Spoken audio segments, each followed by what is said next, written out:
Right. Yo, what's up? Yes. Maradiko. So, This is a continuation of our previous recording. yes. We just abruptly stopped because the phone decided. Oh, by the way, yes, we're recording on the phone. Okay. The phone just decided it didn't Yes. want to record it anymore. And then it stopped us. Yeah. So what we were talking about was what differentiates those who win and those who want to win.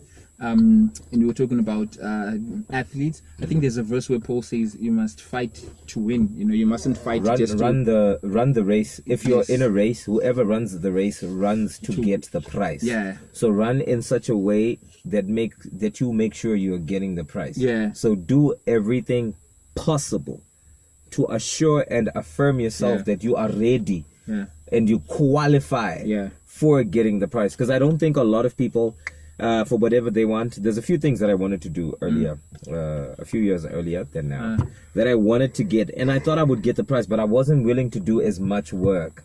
I think it's also sort of like maybe in like, you know, trying to get a woman. Sheesh. Or going after a woman, because we're single, so I think we'll always be using that, guys, as a reference point, because relationships don't come cheap, really.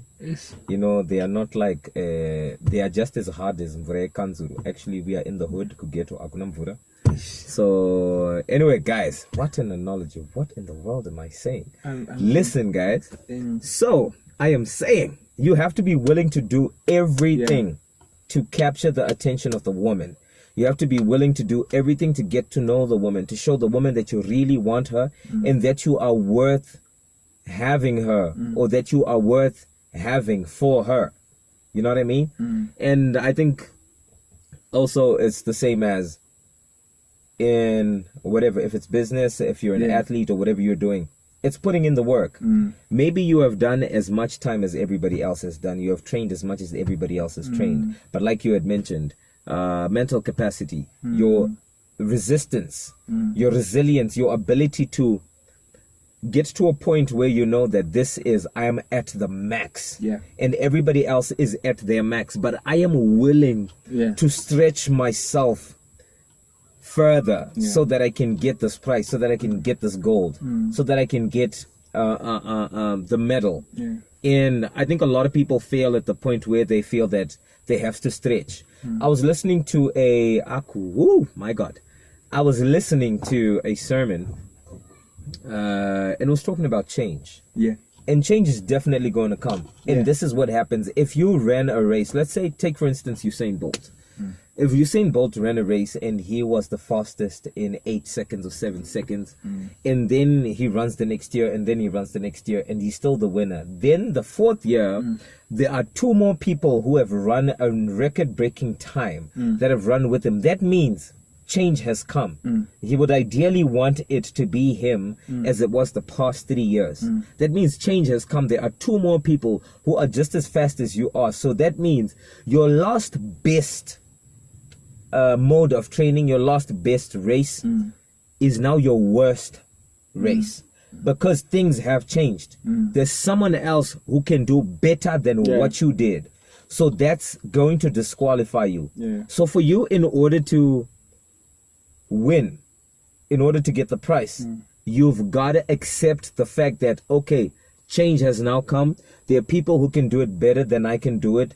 Even though a few years ago, I was the best, I've got to now change with the times, change with the situation, change with what's currently on the ground to make sure that I qualify to run the race and actually win. And I think also minding your tools as well, like knowing what you have, knowing what you possess, and minding your own business, minding your own MYOB arsenal. So like, it's like, I take David, right? Because like, I remember when God was telling me about this, he gave me David's idea. He gave me David's picture, I mean. So if you look at David, David is told, okay, we know the famous story, right? David kills Goliath, right? But if you take it back, you find that David had been sent by his dad to go and help his brothers who were at the battlefield. His brothers were actually trained soldiers, so they were not just guys who just woke up and like, I just want to join the army. They were trained, so they knew what they were doing. And there was also Saul, who was there, was the king at the time, so he also knew what he was doing. here comes David, who everyone thinks doesn't know what he's doing, but they don't know that David was because he's not a trained soldier, Exactly. according to their them. standards. Yeah. Yes. So David gets to the battlefield and he's like, yo, why are soldiers not fighting war, which is what they're supposed to do? He's like, yo, I can knock this guy out. David goes and David applies a skill that he had trained. I always thought when I was a kid that there was a miracle that happened for Goliath to be killed. But as I grew up and studied and found out, no, like David was skilled at what he was doing. Like he knew how to aim. He knew exactly where to aim. And it was actually a fighting skill back in the day in his time where people actually Using used a slingshot. Yeah. and those guys were so accurate they could knock you out from a longer distance. So that I used to think like, oh, there's a miracle involved in that part, but it was actually training, because David says something. He says, when I was away and taking off my sheep, something came to attack. A lion came and I killed it. And then the next time something came, a bear came and then I killed it. So David had been training himself. He had been trained to do this. He was trained outside of people's eyes. People might probably not even never know that David was being trained. But I'm saying that to say, when it mattered the most, when it mattered, he showed up and he showed up. He showed out. So it's one of those things that maybe you might not be what people think you should look like. Maybe you might not be what people expect you to look like, or like you don't fit the picture, so to speak. But it's what's inside of you that you have to bring out. That's what makes a difference. David was given the weapons from Saul. Saul was like, yo, you can use this. I mean, He was given the armor. You can put on the armor. like Also, understanding what you need and what you don't need. Yeah. Like understanding your arsenal. He was like, no, look, I can't use this. Yeah. Because this is only going to weigh me down. So certain skill, according to other people's standards, it'll say, no, if you want to fight Goliath, then you have to put on the armor. Yeah. And you need to see that. So the armor, how it was, right? It had this, like, should I say wire mesh? But it was the thing you would put on, right? It's sort of like a dress that you would put on. It's like a net. Yeah, like a net made of wire. And that was heavy. Sheesh. But first of all, before you put that on, you need to put on clothing first. Yeah. So that the wire doesn't harm your skin. Yeah. It doesn't go onto your skin and harm it. So you need to put on some heavy clothing. 1. 2, you need to put on that wire on top, that net, that mesh, whatever that was. And then you put on the actual armor on top of that. Now imagine how much weight with the type of body you might have, or let's say with the type of body he had. He knew that he was, oh my God, in actual life. And David wasn't buff. Yeah, he wasn't Probably, buff. He didn't go to the gym. He didn't go to He was the gym. probably one of those guys, So he understood that, you know what, he could not put on the full armor in that sense and say, I'm going out to fight this war and I'm going out to win this war. He had to make sure that he removed it. He was a lot freer. He knew he was stronger, he was faster, and he was more flexible without anything else. Just him and his body and his simple clothing. And you could swing his slingshot so fast and point it and swing it to whatever he's going to hit so accurately and hit the thing spot on. I think the other thing is what would have happened is David would probably have not been known as a shepherd boy. They wouldn't have known that it's a shepherd boy. If Goliath saw David in like an armor, he would be like, oh, a warrior is coming, But Goliath relaxed. He thought, okay. Like, he doesn't even wearing armor. Oh, okay, cool. Okay, I'm going to chop his head. You bring me this. And he didn't know that the person he's looking down on is packing. So it's like sometimes it's not really what people think about you. It's what do you think about yourself? What is inside of you that you've connected with so much that you are confident of? Like Paul says, I'm confident of this very thing. Like there was something that was so real to him that no matter what happens and no matter where I am, I'm confident of who I am so much. And give me anything at any time, I can do it. So I think that's that mentality of knowing who you are. That mentality of knowing that you're in the right place. God didn't make a mistake. God doesn't make extras. He doesn't make you and then just in case you fail, I'll make somebody else. And knowing that sometimes I think people don't think they deserve to win. They think like, but like if I win, what happened? Like we're having a conversation yesterday, I think, about the remorse that comes from success. So if I become. Then what's going to happen to my other guys that are not Exactly. successful? And you feel bad. I think you also know? that comes from, like what you're saying. It does come from a point of saying, who would have thought I would succeed? Yeah. And then you sort of feel guilty for the success that you already have. Yeah. Right? But I believe that everyone is made to succeed. Though not everybody knows that they are supposed to succeed and they are made for success. And not everyone is actually looking for success. I was reading a thread online of this other guy. I think he's a famous actor or something. He's a very wealthy someone. So he was talking about him and his wife. When he married his wife, he had so much great ambitions. So he amassed so much wealth at a certain point. He didn't know how to stop. He kept going on and on and on and on and on. But he was like, so he came to a point where he was like, my wife wanted me. She just wanted a simple life. She just wanted as much money that was okay for us to be comfortable. Oh, yeah. But I wanted to keep going. I had made billions, but I wanted to keep making so much more billions. He had enough money to sustain him, his kids, and his grandchildren for these 3 generations that were going to go. He had enough money for that.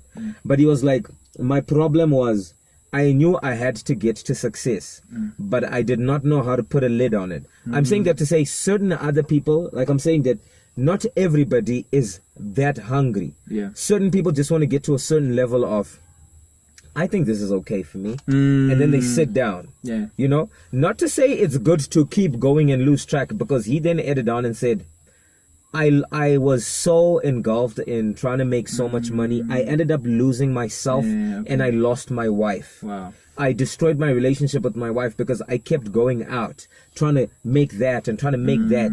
And he was holding on to a title. Yeah, So that's the mistake that a lot of other people make. This is a different conversation for a different day, but a lot of people make mistakes by trying to hold on to a title. Yeah. And he was now saying, I didn't know that a day would come when I would be back home and not find my wife there, because she had stood for so long trying to be with me, but I kept on moving away from her, looking for better. When I had everything I needed and my wife was there and we were all good, and she was saying, you have achieved what you set out to do in the beginning. It was good, and nobody has done it better than you to today. You know what? If there is another thing that's necessary to help you get better and move forward, I will be there. But for now, we're good. I think let's settle and build on other things. Yeah. You know, but he didn't know how to stop. So I'm just saying, some other people feel comfortable where they are, and they're not that hungry for that much success. Yeah. And I think the thing also is affirming in yourself, speaking to yourself. Because David did not ask the people, do you think that I can go? Because one other thing that happens with a lot of people is you consult permission. Yes, you consult a lot of people, ask a lot of people for their permission for you to do the thing that's already inside you. The thing you know you are so good at. You were doing it before their permission before. David was doing it without their eyes, without their knowledge, without their understanding before. So he did not need to go and say, oh, guys, can you give me permission? Do you think I can fight against this giant? And he did not, because the other mistake that a lot of people do is they say, no, let me bring you my CV of what I have done before. Because to the world, actually, that's a prerequisite. Right? But he did not wait for them to approve of his CV, their prerequisite. He didn't wait for that. He actually said, I've done this before, so I can go do it. And so when they gave him the armor to put on, he was like, I don't need this for me to be able to show that. No, I don't need your help. Let me go. Because they were trying to help him. They looked at him and they're like, you are not going to stand a chance if you're going to go in that way. Though the Bible does actually say, get planning in the book of Proverbs, it actually says, get your plan is better by getting counsel. That's how you make better planning, by getting counsel. Right? But he understood. He knew that these guys could not counsel him in that area. So he went on. And this is what he said to the giant. You have mocked my God. I will take your head off today. I'm going to chop off your head. And it's very good to affirm to the other person that you are here messing with a person who is really going to take you down. Right? So that affirmation coming out of you and going to the other person. It's like what they do, at rugby, war cries. In the other sports, they've got war cries. That's showing those guys. You're showing your opponent that, look, I'm not here for games. Yeah. I'm going to chop you down. You have an opportunity to give up now. Yeah, like Ali, what Ali used to do. Yeah. Before, like if you were fighting him, like he would tell you, like, I'm gonna eat your heart. I think it was Tyson who said, I'm gonna eat your heart, and I'm gonna eat your children, or something like that. And I'm gonna. And imagine you were fighting actually, someone like that. It's like, okay. That actually, I remember in the book of Kings, I think, where the Israelites were fighting I think it's the Amorites. So the what's this? The Ark of the Covenant had come back into their camp, and the Amorites heard the cry of the people of Israel, and they made so much noise, right? And they were so afraid. They were like, "Oh my God, the Ark of their God, the covenant of their God, has come back into their camp. So that means they're going to defeat us because their God is with them, right?" But the commander of the Amorites said to them, "Be men." Do not be discouraged by their joy or by their strength. He reaffirmed them.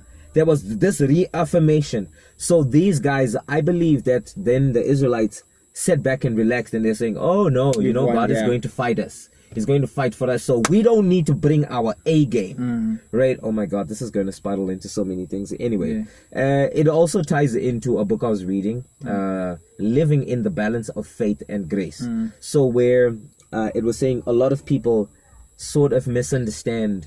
Actually, a lot of people misunderstand. So there's a pool of people that say, there's grace, God has done it already. So we don't need to do anything because God has done it. But then there's also faith that says, God has done, but you have a part to play to put things together. And if we read the book of Romans, I think it's chapter 5, where it says, we have been saved by grace through our faith in Christ Jesus. God has saved us through our faith. So which means God is there. I believe what they were supposed to do, these Israelites, they were supposed to say, God is now here. We have the faith. He is present with us. That is His grace. The ark is here. Now our faith says, let's go fight and let's be vivacious. Let's be animals about doing this. Let's go and take these people down. And I think a lot of people, that's where they kind of settle and say, even after prayer, some people say, I've prayed enough, I've done enough, and I'm leaving it for God. But one of my mentors says, pray so much. Pray as if everything depends on God, and work as if everything depends on you. That is striking the balance. So in trying to get your trophy, in trying to get whatever you want, there is faith. There's God who has given you the body, who has created you, who has put you on earth, who said, go for it, my child. I've given you everything you need to succeed. Just like the Bible says, I've given you everything pertaining to life and godliness, right? And you need to now be in the pot. You're in the world now. You are the one that wants it. God doesn't want it. Now you have to do everything possible to feed yourself and get to a point of saying, you know what? Now I'm satisfied. I am there. I have made it. I have done it. I have spoken so much. Yeah, so that was the episode today. Thank you so much for joining us. I think you've said everything that was needed to be said. I really feel like if I start saying again, this episode is gonna go to 2 hours. But it's only 18 minutes, guys. And I think the beauty of it is what you said is that grace is almost like fuel to your car. You still have to drive the car. It doesn't matter how, like, you can look at your car the whole day if you want to. Full tank. Like, you can tweet about your car, you can do whatever, but if you don't drive it, it's going nowhere. Yeah. So I think also, even though God has so blessed us, God has done all of these things, there still is a responsibility that we as individuals have, and that's the individual to take Paul says, he says, take advantage of the grace that has been given to you. So how do you take advantage of it? Is you work it. So grace could be that you are a writer, and when you write, people just want to read what you write. Like, even if it's just two sentences on your WhatsApp status, it's going to be so impactful to somebody. People just want to be like, yo, that's your grace. Yeah. But if you ignore it, it doesn't mean that it's not there. It's there. You're just not tapping into it. So find those things that when you do them, there's something about you doing it. A lot of people might be doing the same thing, but something happens when you just when you do it, it might not even be to the quality of like, number Other one people's bestseller. standards, or yeah. Maybe it might just be like a young, a book that you wrote on your own, but people are like, wow, I've been helped so much. That's your grace. Take advantage of that. Keep pouring yourself into it. Read more books, write more books, go to book shows, publish your book on your own. Take advantage of that grace, because that's what almost you've your been fuel. given. Yeah. And so I think I like giving David as an example, because I think David is cool. And I think one of the things that happens is David had to use something that he was used to. He had proven the skill that he had. He said, I'm not going to use your weapons because I haven't proven them, right? People have what they want you to do. Every person has something that they think that you would be so good at. Like, be a doctor, be a But if these are things you have not proven, if these are things that are not in sync with your spirit, and you said something about David looking for advice. The thing that actually happened was when David went to his brothers, the first person David went to was his brother. No, sorry. He was talking to someone, and his brother heard that he was speaking. His brother came and said, go back home. What are you doing here? Who have you left the sheep with? I know you're arrogant. You have an attitude. But all he was doing was asking a simple question. What is going to be given of the guy who does this? So it's like, sometimes people who know you a lot, that can become the danger. Being known by certain people who don't see beyond you. They just know you as, takakura na yo. They don't understand your potential. And they're not looking beyond what they would want to understand about you. They're not seeing that, wait, but like maybe that's how he actually has to be, not just what he is. Maybe this is exactly what God wants him to be like. Yeah. Maybe there's a reason he's like this. But people are like, he doesn't want to listen. Or, and sometimes other people actually begin to succumb to that. And are like, oh, well, you know what? Maybe ndanyanya. Okay, maybe let me just, let me not be too, let me dim my light a little bit so that I don't offend people.